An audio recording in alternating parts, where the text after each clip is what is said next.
Hi, welcome to the Homebody Witch. It is now officially spring. We've had the spring equinox, and I have to say this year I'm really struggling to embrace spring. I'm just not in the spring mood, and I kind of wish that I was still in the depths of winter or in the autumn season. So I've been trying to embrace some of the spring activities. I have, still spring things up on the mantelpiece, and I did my favorite, one of my favorite spring equinox activities, which is to clean and refresh your doorway space because it allows new energy in and old energy to go out. And this year I decided that I really wanted to put my tote bags on display so that when I was leaving I could kind of choose which one suited my mood for the day. So that's why I have them hanging right by the door so that they decorate the space but also are really useful and handy to just be able to pick which one I want to use that day. And I have room going up the door if I get more tote bags, and I can put them around. I also decided to clean up the front of my fridge and sort of start to organize what's on the fridge. And I don't know if you can tell, but I'm sort of still going for a more Halloween without being Halloween vibe. The main piece on the fridge is actually from when I visited Sleepy Hollow in October, so I kind of like having it right front and center on the fridge, so it's a nice reminder of that little trip that was a weekend journey in October.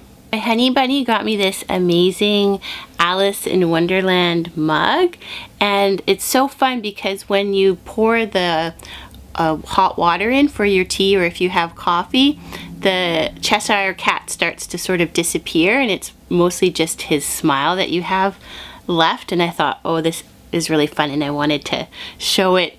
It's always fun to have nice coffee mugs or tea mugs, depending on which you drink, because sometimes they can just lift your spirits a little bit when you pull them out and use them for a nice sip of tea or coffee. I think one of the reasons it's been difficult to get into the spring season this year for me is that the weather in the winter was so off from what it usually is, and it never really truly felt fully like winter. But I also know that going forward we'll have a lot of probably ups and downs during the spring.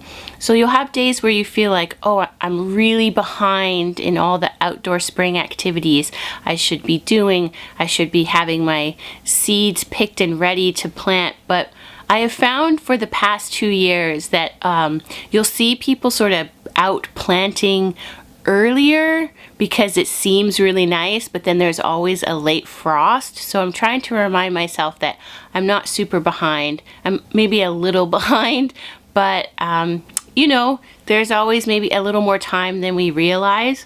And if the seasons are shifting, I feel like that means that we have to rethink entirely what the growing season is like in the Northern Hemisphere. And it probably, for the last 2 years at least, it's been warmer for longer. And again, so it's all shifting and changing, and it's kind of hard to plan ahead to know when to plant and what will work right now that the temperatures have been altered so much. So my honey bunny and I have been reading some books to sort of prepare us and give us new ways of thinking about this upcoming spring season. First up, on my other channel, Tea and Mystics, I made a short podcast and video all about Masanobu Fukuoka, whose book One Straw Revolution has been a really big influence on me since I first read it. And so almost every spring I revisit this book. I sometimes reread it cover to cover. Sometimes I just revisit chapters or little segments of it to just get inspiration and to feel rejuvenated through the ideas shared in this book. Fukuoka really was a pioneer of what he called a natural farming method. So the book shares practical advice for how to do that, but also it's very much a philosophical and spiritual text too. So I always find this very inspirational, especially in the spring season.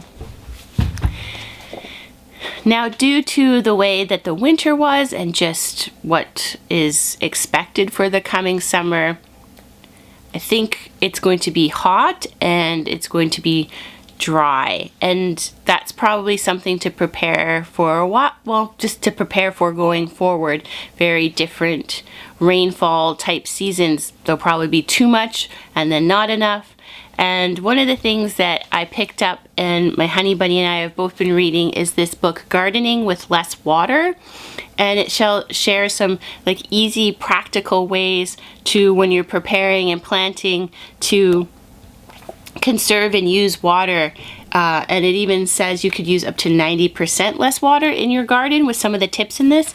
And it really goes forward with just like small little gardens and then to really big pieces of land. But we're just mostly looking, of course, at like for the small garden beds and stuff, and have a couple tips that we're gonna try out this year.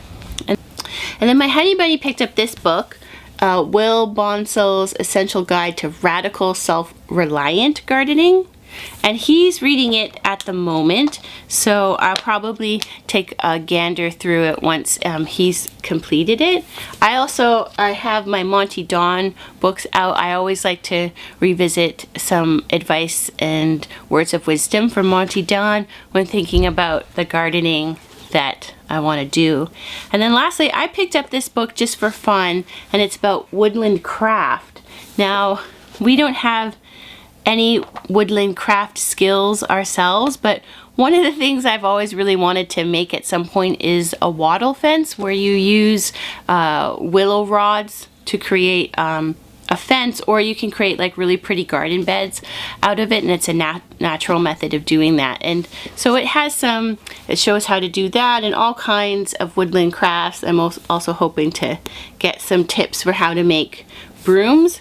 So I haven't started reading this one yet, but it looks really good. It has like all kinds of different things to do with wood that you may find that has fallen down, or for instance, it has like a lot of willow advice for what to do with willow. So hopefully it will be fun and inspiring and maybe help me move and embrace more this spring season. Also, to help embrace some of the spring mood, I made a video on this other channel I have called My Mom Thinks I'm Cool, which really focuses in on film and especially physical media. And I made a video that's all about spring movies, movies that sort of embrace some of the themes of spring or just really showcase spring well. And that kind of helped, turning to some movie inspiration, but still not quite there. I'm sort of working on one for Easter ideas, Easter movies to watch that I hope to do at the end of this week. So I've been sort of working on some fun videos to help try and inspire me to embrace spring a bit more.